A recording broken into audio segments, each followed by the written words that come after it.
West Denver. Sleep deprived and heavily caffeinated. All right, let's do this then. This is the Jeff and Bill Show. I don't agree with that. They don't always agree, but hey, at least they have coffee. Coffee. And each other. I love you, man.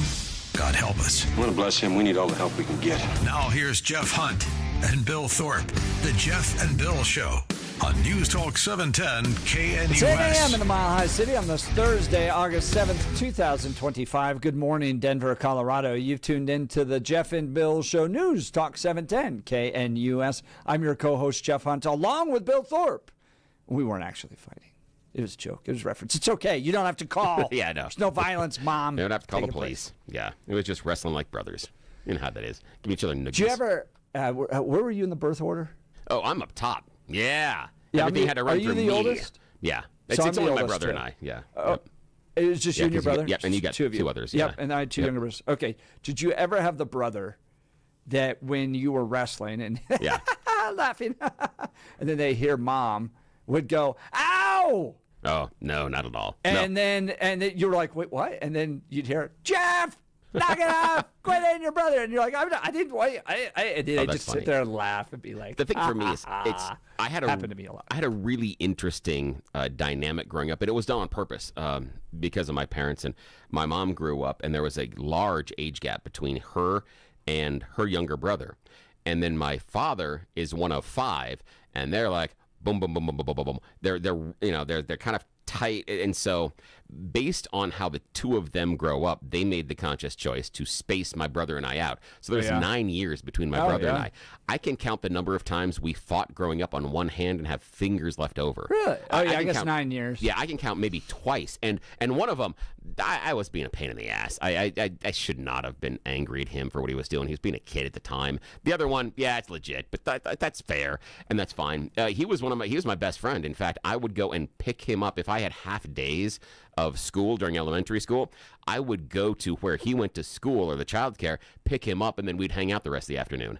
And I didn't have a car at the time, so this means I'm 2-footing it on a skateboard with him. There's a way that I was able to get my younger brother on the skateboard, and we could travel around town. We covered miles of things, and I was Here able come to. the Thorpe brothers. Oh yeah, in fact, he was called Little Bill because of it. Yeah, and the soccer team and everything else, absolutely. Nice. Yeah, he was Little Bill, and I was able to remind him, luckily, because of spending all this brotherly time with him during his wedding, I was able to remind everybody in attendance that, yes, my younger brother proudly was there because of my dedication to making sure I took care of him, that, yes, we saw the opening day of the Care Bears movie and the Rainbow Bright movie, the My Little Pony movie, and yeah, we were there in the Transformers movie too, but yes, I had to embarrass him and go, yeah, I took you to Care Bears. You want to see the Care Bears movie? I am like in 7th grade. We went to Care Bears. Yeah. That is funny. Yeah, that's, again, how many years did I have to hang on to that to finally use that as revenge? Yeah. Billy and I not actually fighting. No, not at all. It's all right.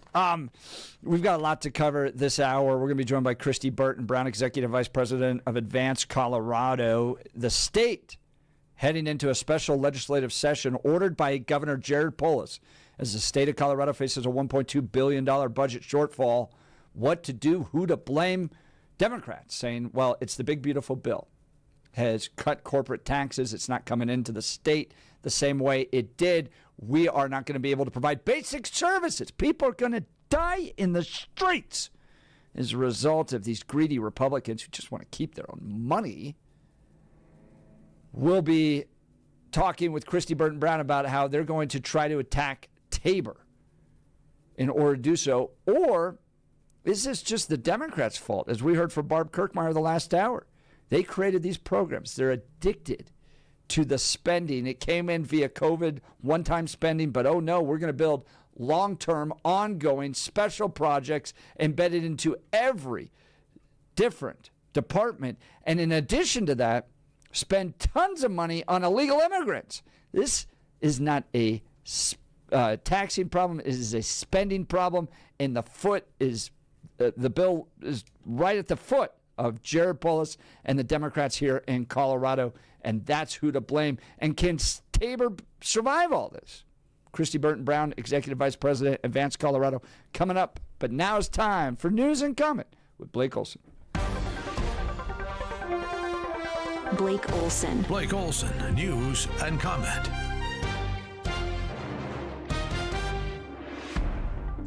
Good morning. It is Thursday, 75, partly cloudy outside. Expecting a high of 98 today. This portion of the news sponsored by Pastor Camp Heating and Air Conditioning at 303-777-1234 to learn more about special savings opportunities on Lennox equipment. Our top story, United Airlines has resumed flights after resolving a technical issue that forced the FAA to issue ground stops for all United flights. The airline has confirmed that a system error caused an outage last night, which disrupted flights to Chicago and several other major hubs. I've been saying he's been mismanagement for the last 7 years. But State Senator Barb Kirkmeyer on with Jeff and Billy last hour talking about the governor. And Governor Polis has ordered a special session to address a projected $1.2 billion budget shortfall. They're drafting proposals that could scale back programs like SNAP, Medicaid, and child tax credits. Republicans blame the crisis on overspending. Kirkmeyer knows what happened.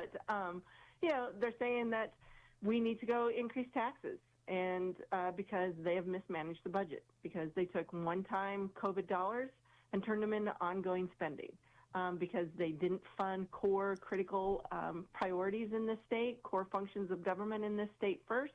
Instead, they funded all the nice-to-haves, all the things that they just really wanted to do, all the governor's pet projects. The General Assembly is back at the Capitol August 21st. The president posting last hour that he has instructed our Department of Commerce to immediately begin work on a new and highly accurate census based on modern-day facts and figures. DJT and Putin could meet as soon as next week. That's the word today from the Kremlin, which noted the summit was suggested by 47 and the administration. Trump has been pushing Russia for a ceasefire in Ukraine. Hopefully, it will end this thing. Hopefully. Don't hold your breath. DJT's global tariffs are now in effect. The import taxes that went into effect at midnight will reach levels not seen in the U.S. in almost 100 years. General Flynn has been saying it for almost 2 years. After October 7th, may have been a stand down by the IDF. Dropped it again Wednesday with Steve Bannon. Something went wrong because, Steve, I have personally walked that border. I have been down at those areas, and I know the details of how the Israelis, one of the most secure borders in the world, how they do their operations. So I know that. So something broke down, and it wasn't because of mistakes. So that's number one. This internal machinations that are going on right now, what's going to have to happen? They're going to have to come to grips with this, because I'm going to tell you, the American people, they're getting tired of it. They're getting tired of this constant, Israel. I mean, I'm the biggest fan. I would, I have been to Israel many times. I have, served alongside them. I have done things with them, certainly on the intelligence side. So I'm their biggest fan. But the American people are not. That's true. Judge Janine says we have to get tough on crime and lower the age, because 14 and 15-year-olds are committing these crimes, like the one we saw with Doja's Big Balls 2 nights ago. It was horrible. He was assaulted in D.C. as he tried to help his girlfriend. They go to family court where the effort is rehabilitation. The D.C. Council, and the president is right, they've got to stop their coddling. Number one, we've got to lower the age of responsibility to 14. I'm tired of having these kids commit crimes in their crews, not gangs in D.C. We've got an intern, you said it in your open. He's an intern from college. He gets shot going out for McDonald's at 10:30 at night. This kid is trying to help his girlfriend or his friend to a car. He gets assaulted, and but for a cop going by, they would have, had they gotten him on the ground, they would have stopped him and finished him. Unbelievable. A woman will make Major League Baseball history this weekend as the first to ever umpire a regular season game. Jen Powell will umpire in 3 of the 4 games between the Marlins and the Braves in Atlanta. She will be behind home plate for the series finale on Sunday. Really? This is the first female umpire? Yeah, I didn't know that either. Yeah. It's 2020. There hasn't been any restrictions, has there? No, I don't think so. I have seen a few in minor league baseball, but I didn't know that it had never happened in Major League Baseball. But I mean, that thing, absolutely, that is a highly competitive field. I mean, it is to be an ump? Yeah, absolutely. Absolutely. I think you have to be such a unique type of person to want to do that. Oh, no question. To just take all the heat all the time for really no fame, right? So, like, if you're an actual athlete, you take heat, but then you're also famous, so you're like, oh, I guess it just comes with a job. Do you remember managers like Billy Martin? Do you remember him? No. Yankees? Okay, so he would get in to fights and altercations with umpires almost every other night. Billy will remember Billy Martin, but he actually used to manage in Denver with the Bears, a long time ago. But he used to go after them constantly. Earl Weaver, another one. But I'm envisioning one of those fights with the female umpire and a manager. She'll send him out. She's going to be tough. She's not going to take any of it. Oh yeah, no, she would throw him out, but it doesn't matter because the altercation, the talk continues. I got a question on this. Now again, this is not about having the female umpire at all or anything else. Mm-hmm. What I got to know is why haven't we automated this job yet? We keep talking about AI and automation. Aspect of this. Yeah. It's on its way, though. Yeah, I think next season. It should be because if they can put a computer box on my TV screen and tell me whether or not it's a strike or a ball, true, you do it in the stadium. I shouldn't be able to have more information sitting at home than the person who is deciding the rules. It's true. Just as a general thing, that's how we operate in sports. True. Yeah, it's true. I think they need him to hand him the new balls, the catcher. I think that's it. Yes. If there's a pass ball or whatever. Yes. Now, Jeff, just between you and me, understand that Blake just talked about a female umpire handing someone balls. Just saying. The new ones. Yes, I did. Yes, I did say that. Oh, Bill, you are being quite inappropriate. Yes, I am. Also, guys, there's nothing like a big fat guy umpire behind the catcher. That's just without that, is it really? Really baseball? Those guys are in great shape, though. At times, if you can see the knees of the catcher outside the girth of the umpire, you're like, is he really an umpire? Yeah. Has he really done this enough? Has he had enough of those chili dogs between innings to really, really do this right? Yeah, I know. There are so many guys, especially, but I'm sure gals too, who want to be big league umpires, and it takes a long time to get up there. One day we should do this. Okay, that's just to sidetrack this completely and totally, and Blake will know, and Jeff knows him as well. You know who we should bring on to talk about umpires in baseball is former KNUS personality Bill Rogan. Because he's been managing minor league baseball for the past few seasons. Yes. So he's been dealing with some of those training umpires, and he has some great stories. We have to do that maybe on a Friday or something like that. Bring him on and talk about baseball and have him talk about automating the umpires and everything else. Maybe we'll have to do that. I'll reach out to Bill and see what he's doing. I love it. He's probably listening right now, so he'll give you a call. 60. Everybody listens to this show. Didn't you know that? 64 in Parker, 65 in Arvada, 67 in Denver. Jeff and Billy, the umpires, continue. Blake Olson, News Talk, 710 KNUS. Your day weather forecast for the Denver metro area calls for a warm morning. That'll give us a good head start to another very hot day here around the metro area and region, flirting with the century mark and record highs today. Heat advisories in effect from 10 a.m. this morning to 7 p.m. this evening. Mid-60s tonight. Hazy, smoky skies again Friday. Highs near 100. Weather is a service of L&L Heating and Air Conditioning. For quick, trustworthy, and dependable service, call L&L Heating and Air Conditioning at 720-851 1691. Visit them online at bestdenverhvac.com. That's bestdenverhvac.com. You'll be comfortable with L&L. I'm meteorologist Mark Huer in the 710 KNUS Weather Center.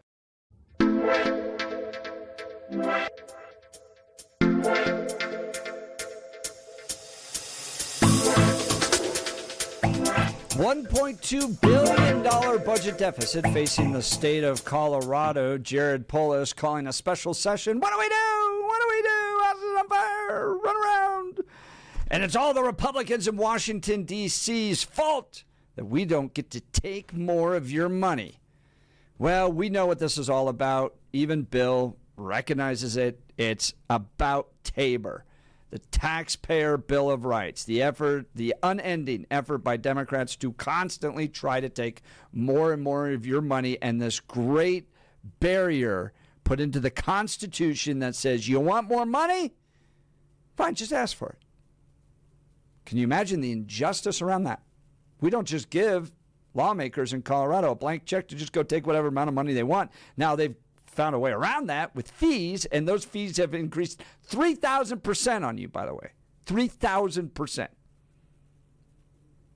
Is this special session an attack on TABOR? How do Republicans respond? All of that we're going to get into with Kristi Burton Brown. She's the Executive Vice President of Advance Colorado, a great stalwart institution in defending your taxpayer Bill of Rights. She joins us now. Kristi Burton Brown, thank you so much for taking time to join the Jeff and Bill Show. Yeah, good morning. Thanks. Yeah, thanks to both of you. Good to be on. All right. So what's this special session really all about? It's really all about the waste and overspending that the Democrats have created in the state budget over the last at least 7 years. I think one point that they're not drawing any attention to is that the state budget has grown by 50% over the last 7 years, while our population has only grown by 5%. And now they're being asked to cut just under 3% of the total budget. The total budget is $44 billion. They're being asked to trim about $1 billion of that. That's less than 3%. How many families around the state have had to sit around their tables, cut 3% of their budget because of inflation over the last few years? But now politicians, when they have to do it, they want to whine, blame President Trump, blame federal Republicans. And this has all been caused by Democrat overspending and waste at the state level. It's pretty clear. That's Kristi Burton Brown, Executive Vice President of Advance Colorado. Kristi, just right before you spoke with Barb Kirkmeyer of the Joint Budget Committee, and she talked about all of these special projects that have been created, that the state has gotten addicted to the money that was coming from the federal government and what should have been one-time packages around COVID. Yeah. She points to the bridge that Jared Polis wanted to spend $28.5 million on a bridge that would have in part come from COVID money. We're 5 years past COVID. Why are we still spending COVID money that was supposed to kind of help prop up the state in light of all these restrictions that are being put on our economy around COVID? I mean, is this a tax issue the way the Democrats are saying that we are giving tax cuts to billionaires and to corporations while at the same time people are going to suffer in the streets as a result of it? Or is this really a spending issue? And what kind of projects has the state created that they shouldn't be spending money on? Yeah, I mean, it's absolutely a spending issue for the Democrats. And partly what they're complaining about, this roughly $1 billion that they have to cut, most of that is going back into pockets of people. I mean, the new number they're giving is 250 billion of it is going to overtime. And it cuts to overtime, to taxes on overtime and tips. That's what they did at the federal level. Right now, they're granting that tax exception for this year in Colorado, and although they're going to tax it again next year, which is unconstitutional under TABOR. But the point is, they're complaining that money is going back into the pockets of people. It's going back into the pockets of small businesses. And so they don't want that to happen, because then they lose money for their special projects and their special interest things. They give a lot of money to NGOs. They give a lot of grants out. They pay huge, expensive vendors at the state agencies. I mean, look at all the money they spend on illegal immigrants, on going after deputies who cooperate with ICE. And so a lot of they're using state tax dollars to go prosecute that deputy and try and fine him $50,000 that incidentally wouldn't go to the state or to citizens, it would go to an immigrant fund that the state has set up. So I think there's a whole lot of areas we could look at and say, instead of complaining about taxpayer dollars going back in the pockets of taxpayers, which is what the federal government's doing, passing the biggest national tax cut in history, and that's what they're complaining about and acting like there's a bunch of cuts. It's like, no, Colorado has misspent, and now the federal government is saying, states, you need to be more responsible for your own decisions, just like regular families have to do, and the state is honestly throwing a fit over that and saying they don't want to.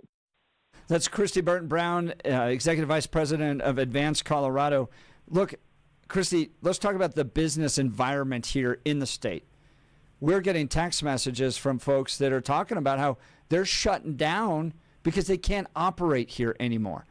Barb Kirkmeyer pointing out that she thinks Jared Polis is going to try to take money from businesses, small businesses, try to increase fees. They don't want to cut. They want to raise the taxes.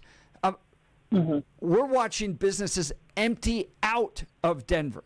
You have high vacancy rates. You have restaurants closing, specifically saying they can't operate with the costs put upon them with high minimum wage, with regulations that they have to abide by, with the fact that nobody wants to visit the city anymore. Colorado is crumbling under the weight of Democratic leadership, and they think that they're going to put more of the tax burden upon businesses to deal with this problem. What is that going to do to the business climate here in the state? Well, even Jeff, we can see what it's already done. Colorado's been driven really down in national standings as far. I think we were rated a D- recently in business friendliness in a national survey that ranked states based on different laws and whether businesses come or stay. They're rated an F in cost of living. So that's a reality of where Colorado already is. And to your point, absolutely, taxing businesses more, what does that result in? It results in lost jobs. It results in working families who work at these restaurants that are closing, who do get overtime and tips. Not only is the state government saying you can't have your $250 million in tax cuts anymore, but the federal government's giving you, we don't want to give you that, so we're going to tax you. Now they're also going to tax the businesses at such a high level that the businesses are going to have to close, and working people not only don't get a tax break, but they also aren't even going to have jobs anymore. And so when businesses have a choice to stay in a place like Denver or Colorado, I mean, we're the number 2 most dangerous state in the nation. We get an F in cost of living, a D- in business friendliness. Why stay here when you can go to another state? And they're just going to make that issue even worse by Jared Polis' proposals in the special session. And I think, Jeff, one of the big things that we think is a lot of the proposals violate TABOR. TABOR specifically says that you cannot change tax rates and in the same year. And that's what they're trying to do in the special session, to make that effective this year. The only way you can do it is by going to voters. So any tax change that they try to pass in special session must go to voters, or it's unconstitutional and a violation of TABOR. And that's my question to you. We hear from Barb Kirkmeyer, who says she doesn't hear Jared Polis wanting to make any cuts. She's met with his budget officials. They're not proposing any cuts. They think that they're going to try to do this by driving up taxes. So how can they do it? Is this just an effort that they're going to pass via the legislature and then force a battle in the courts? Like, where's this going to go? So that is what they've tended to do. If you look at their record on fees, where they've violated, like what Prop 117 that voters passed, they just divide the fees into all these different enterprises and try and get around what voters said was that if you're going to charge us those high fees, you have to get voter approval. They do that all the time. They try and, take away TABOR refunds, and a lot of times the other people in the legislature shut them down when they do that because TABOR is so popular with 70% of voters. But they try everything they can, and I think they do count on the state courts being on their side, unfortunately. Gosh, so they're gonna do something what's clearly unconstitutional, force it into the courts, have a battle there, judges appointed by Jared Polis, confirmed by the Democrats, are going to oversee this, and hence we'll just continue to march down this railroad, this train track of increased fees, now 3,000% higher than they used to be. That's how you think they're going to solve this budget crisis, through increased fees? I mean, that's what they always try and do. Like, I think in this session, they're specifically going after raising taxes on businesses, like you said. Their original idea was to go after working families who are, got a tax break on overtime and tips, and they wanted to not give them the tax credit this year, and then also go ahead and tax tips this year. They got a lot of pushback on that, so that's now no longer in the call, although we'll see if Democrat legislators try to run those bills anyway. But yeah, they really think that that is the solution, is taxing working families more, taxing businesses more, and cutting their own special programs, their own pet projects. Like, that's just too big of an ask for them. And I think people across Colorado are getting really tired of it. People across Colorado don't buy their narrative that this is the Trump administration's fault. But oh my goodness, Republicans in Congress did this to them. They know Democrats are overspending. Do you believe that? And I raise this because, look, KBB, we've been friends for a long time. We've been in the battle for the ideas and limited government and free markets and lower taxes in the state for years now. And here's my concern. And I'm going to be very honest. I went down to the Bernie Sanders rally, 30,000 people. And you got Republicans going, oh, they're paid plans, that type of thing. Yeah, I'm sure there's some, the organizers. But I saw genuine Coloradans down there. And I interviewed and I talked to them. And they go, we want more Bernie Sanders. We want more socialism. And I go back to our gun laws. Back in 2012, 13, if you even hinted at the idea of restricting Second Amendment rights, you were recalled, you were kicked out of office. Now the Denver Post has got a piece in about how gun restrictions are unstoppable in this state. They can pass whatever they want, and they never pay an electoral price. Democrats just continue to get more and more power. So I look at what happened with guns.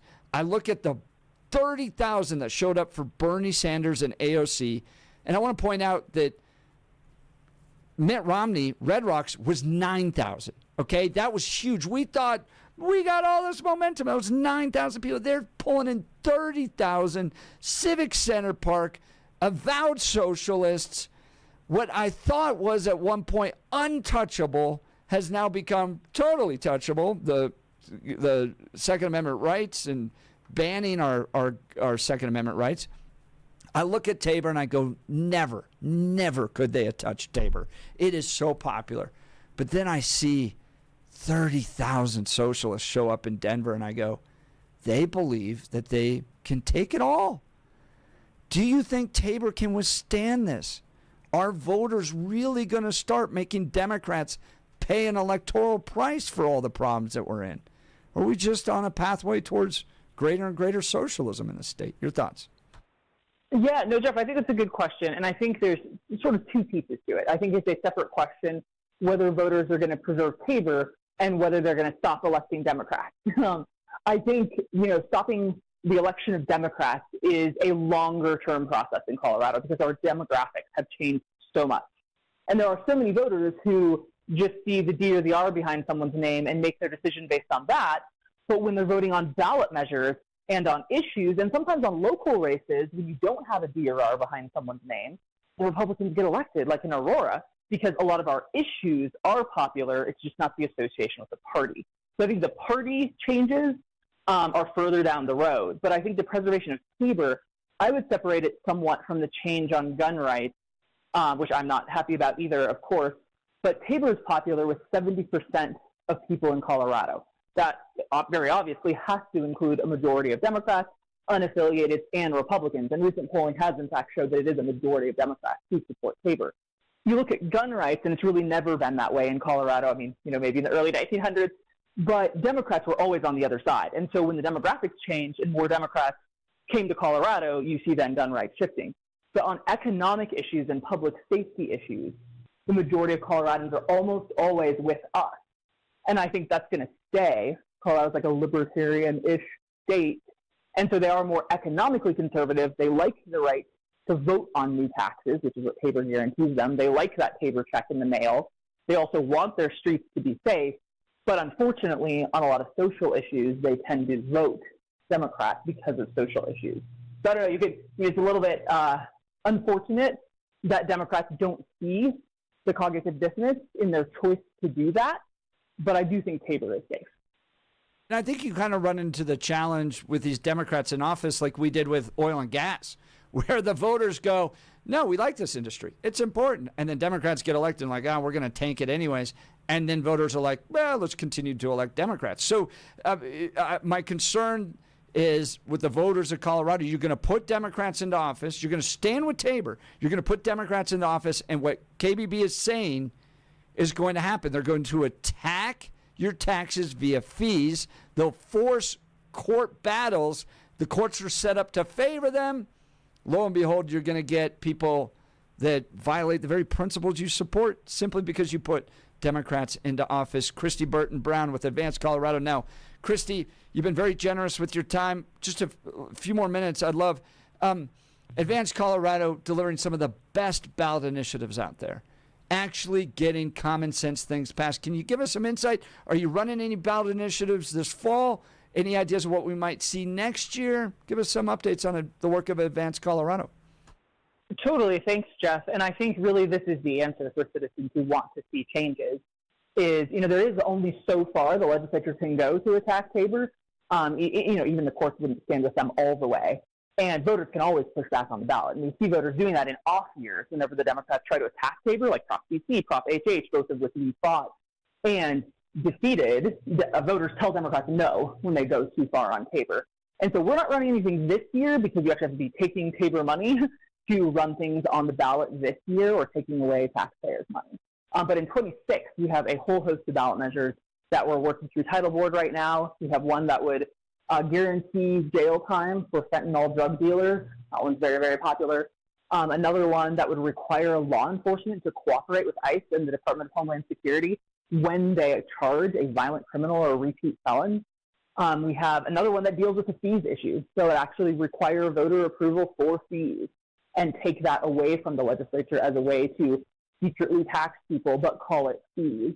I think you mentioned fees have grown 3,000% in Colorado, and it is because they use that as a way to tax people. So we'd be taking away that power from them through that ballot measure. We have a whole host of other ones, but those are three that we're really focused on right now.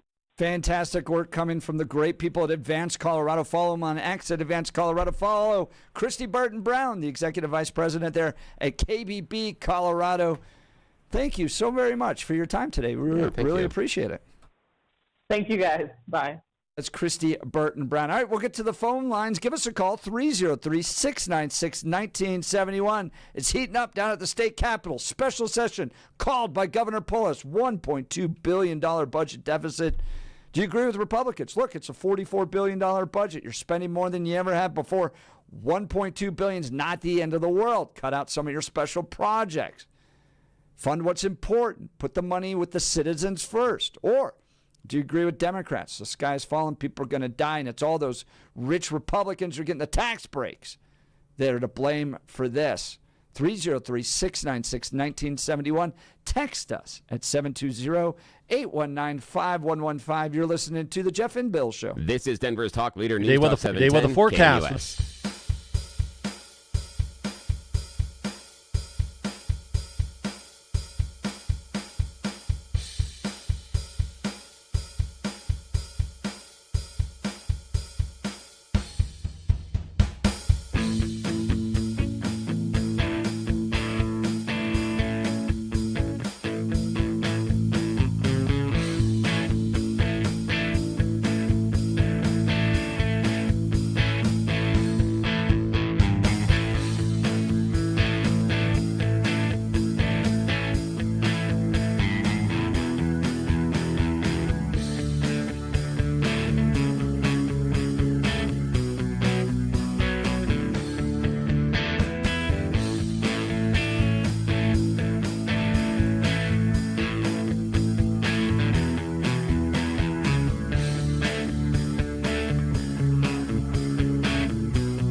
Welcome back to the Jeff and Bill Show. Jared Polis calling a special legislative session as Colorado faces a $1.2 billion budget shortfall.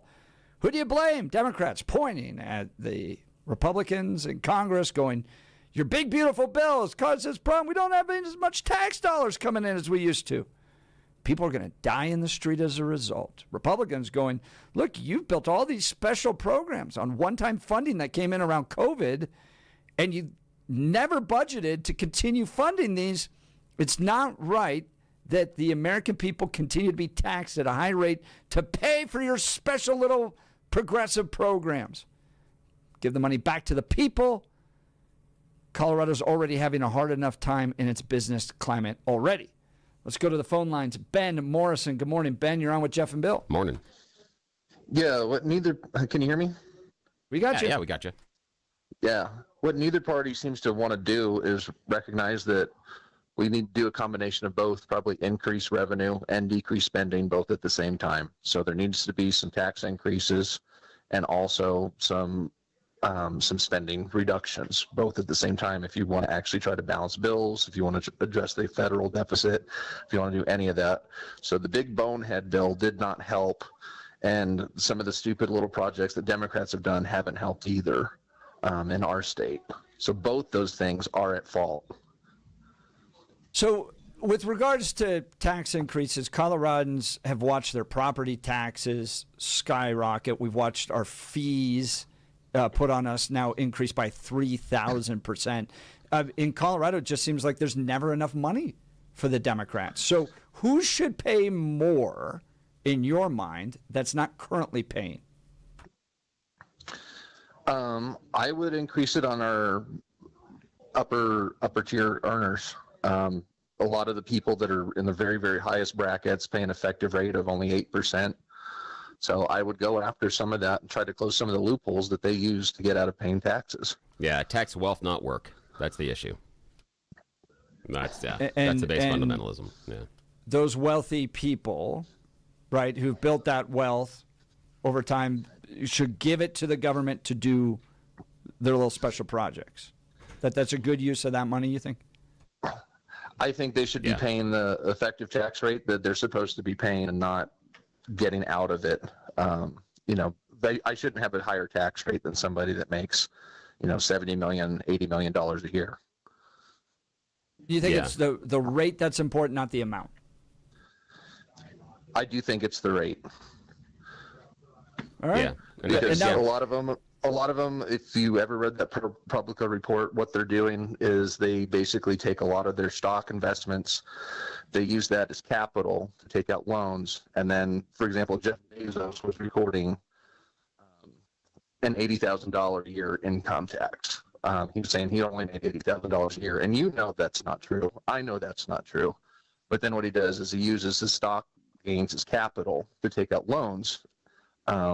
And he'll take out, a $3 loan that year and then use that, which he pays an effective rate on, 4% or 3% or something like that. And then, uses that for his funding and then can pay it off easily with just selling stocks or some of the stock gains. Yeah. So they've been cheating the system. Okay, we understand your position on taxing. Let's go after the spending. What should the state of Colorado cut? Well, unfortunately, the biggest things where most of the money goes in the state are Medicaid and schools. Hands down, those are the highest. I think there's a lot of waste probably in the higher education system in colleges.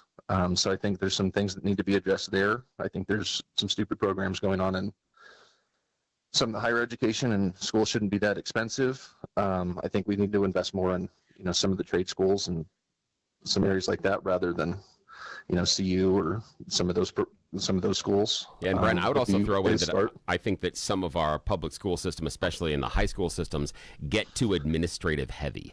I think that some of those administrators, rather than having a vice principal for every grade, that what you do is you put people below them. What you do is you start getting lower workers and have them, you break up that administrative hold that they have inside. Because one, rather than paying for an extra vice principal, if I can get 3 professionals that can help another vice principal manage that set of students, that's for me a better spend, because we have given the people a lighter workload. They're responsible for less, but you can still keep the efficiencies. I think there's a problem there. Also, I think that some of our transportation issues and even the funding issues as far as food, the idea that we offered everybody free school lunch is dumb. That was phenomenally stupid because we should have means tested it. We absolutely should have. And understand the social structure. They say, well, people don't want to go in there and get free lunch. I know people that don't want to carry their lunch to school in a lunchbox because of social pressure. So it's, seriously, there are ways we can get around that, but yeah. Bill, Jared Polis paid no federal income tax between 2013 and 2015. Also did not pay any federal income tax between 2001 and 2005. Yeah, that's a BS. He should. Yeah, he should. Yeah, it's ridiculous. And that's ridiculous. A problem. Yeah. But again, he's never going to, but Brian, you know that he's never going to champion the idea that he should be paying more taxes. He'll say that you and I should, and Jeff should, not him. Not him. No. Never. Because that's not in his plan. As Kristi Burton Brown and Barb Kirkmeyer outlined. That's not in his plan to go after that side. Ben, appreciate the call. Thoughtful. Thanks so much. Man. Ben and Morrison, line open 303-696-1971. Let's go to Spencer Elizabeth. Good morning, Spencer. You're on with Jeff and Bill. Good morning. Hey, guys. Bill, I got to pick that big, beautiful brain of yours. Uh-oh. Is this the same billion-dollar deficit from the beginning of the year? I think it is, and Jeff may help me out on that one. I think we're still operating off the same budget deficit that they said they were going to fix during the regular session, and now that he come back and do a special session because the Democrats in charge didn't fix the hole in the budget, and so now they're called back to fix it again. Correct me if I'm wrong, but the big, beautiful bill didn't exist when that budget deficit was announced, correct? You are correct, sir. Absolutely. How do you blame the bill then? Well, here's the idea: is what I'm blaming is the deficit did exist, and it's a very good point. But some of it was also planned spending that we had. There was allocation coming from federal money that was supposed to come into the state, and regardless of the reason why or who's responsible or anything else, that does create a problem. The idea of you inside of your family, let's say that there are in the whole family, you've got 4 people there, and 3 of you are of working age. Now, if one of you loses their job or has 2 part-time jobs and loses one of them, that is just going to change the amount of money that is flowing into the household for whatever reason. The big, beautiful bill, it is fair to say, changes the amount of money running into Colorado. But it is not fair for Governor Polis or the Democrats to say that is the cause of the budget deficit. It is accurate to say it makes it harder and makes things more difficult, but it's not the cause. And I think you're 110% accurate, Spencer, in kind of going to the idea of the Democrats are using the big, beautiful bill as an excuse. There is a horse apiece on both sides. The Democrats did profligate spending and made stupid programs, and the money they were counting on continuing to flow from the feds isn't anymore, and now they're caught in a tight. So you heard Chuck Schumer come out and say, this is going to increase taxes 90 or whatever number figure he came out after all of this kind of settled and the bill was passed. It seems to me that the Democrats' plan to counter this bill was to say, we're not going to cut spending, we're going to increase taxes, and we're going to blame it on Donald Trump. Oh, yeah. The political parties want to blame the other side for whatever all the time. That it wouldn't matter if Donald Trump came out and he balanced the budget tomorrow. The Democrats would find a reason to complain about why that sucks and it's going to destroy the country. And you can flip it the other side as well. I mean, how many times do we hear about the Biden crime family? You can. But when you criticize Trump, we call in and defend it. I don't hear the left calling in and defending this stuff, and I know they're listening. Why won't they call in and defend it? And it's because I believe that just like Polis, they're cowards. Polis will not use his power because it will affect his constituency and his special interests if he has to cut programs that aren't vital to the state. And so instead of using the pen to solve the problem, he's going to pass it, kick the can down the road, and make the legislature do it. Oh, yeah, I'm he's avoiding. tired of this He's stuff. avoiding responsibility. You're 110% accurate in it. He has the power. He can do it, but he wants to avoid responsibility because he still is looking for his future in politics. And any significant choice he makes on cutting things based on zeroing line items out or anything he can do through his executive powers will be held on him on a jacket later on. So, yeah, that's why he's afraid of doing it. Spencer, Elizabeth, great call. Sure. Thanks, man. Appreciate it. His line will be open 303-696-1971. You're listening to The Jeff and Bill Show. This is Denver's Talk Radio, News Talk 710, KNUS. Wake up, Denver. There's no better place to start your morning than IHOP, where the pancakes are fluffy, the coffee is hot, and the smiles are endless. Wednesday, August 27th, join Jeff and Bill as they broadcast their show live from IHOP at 1595 South Colorado Boulevard in Denver. You're officially invited to be part of the excitement. Come grab your favorite breakfast and watch the Jeff and Bill Show in action from 6 to 10 a.m. Don't forget to try the special Jeff and Bill breakfast. Pancakes, any style eggs, and crispy bacon, all for just $7.10. It's a deal as good as their hot takes. All they need is you. Bring your appetite, bring your friends, and kick off your day with great food and great conversation. See you Wednesday, August 27th at IHOP.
Welcome back to the Jeff and Bill Show. Phone lines are hot.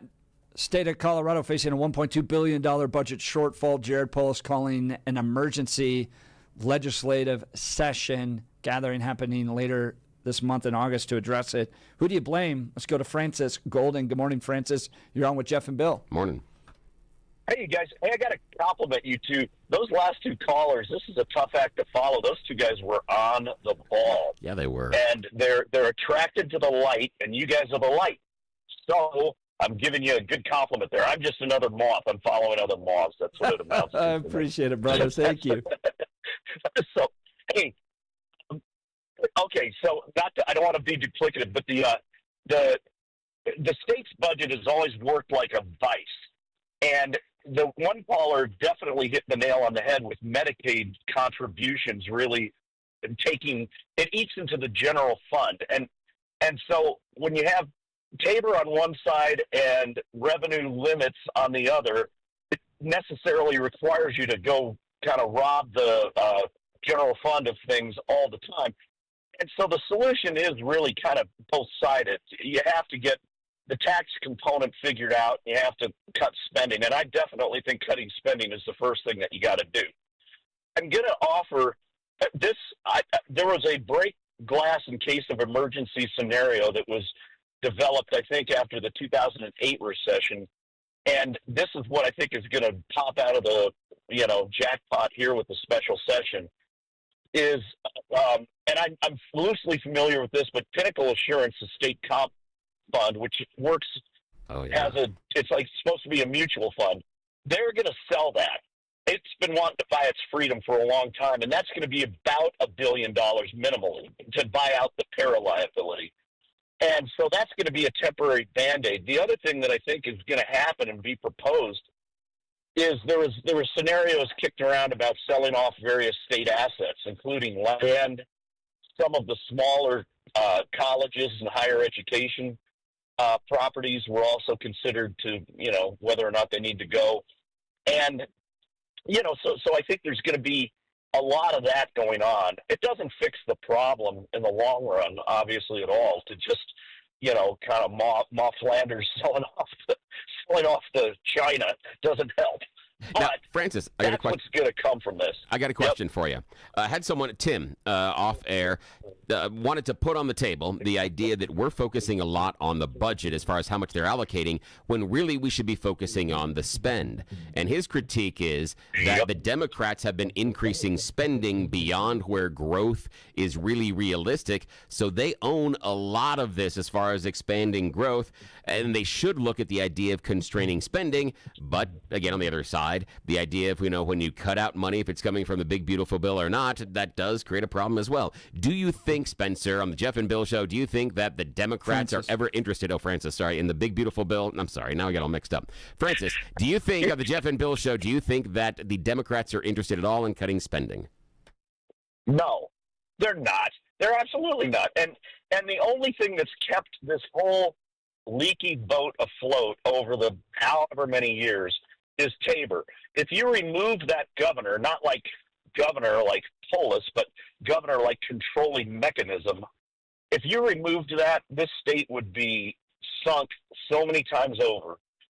Because these people don't have any, first of all, I lack any confidence that any on either side of the aisle, these different state reps that we elect in there through the term limited out process and things like that, most of these guys can't find the bathroom for the first 6 months down there, and none of them know how the state budget really works. I don't know how the state budget really works. I just have a very, very, very rudimentary handle on it, and they don't. So by the time they actually figure out what's going on, they're termed out. And none of these people, all they do is like a bunch of programs that all cost money. Francis, great call. We got to get to a break, though. You're listening to Jeff and Bill. This is KNUS.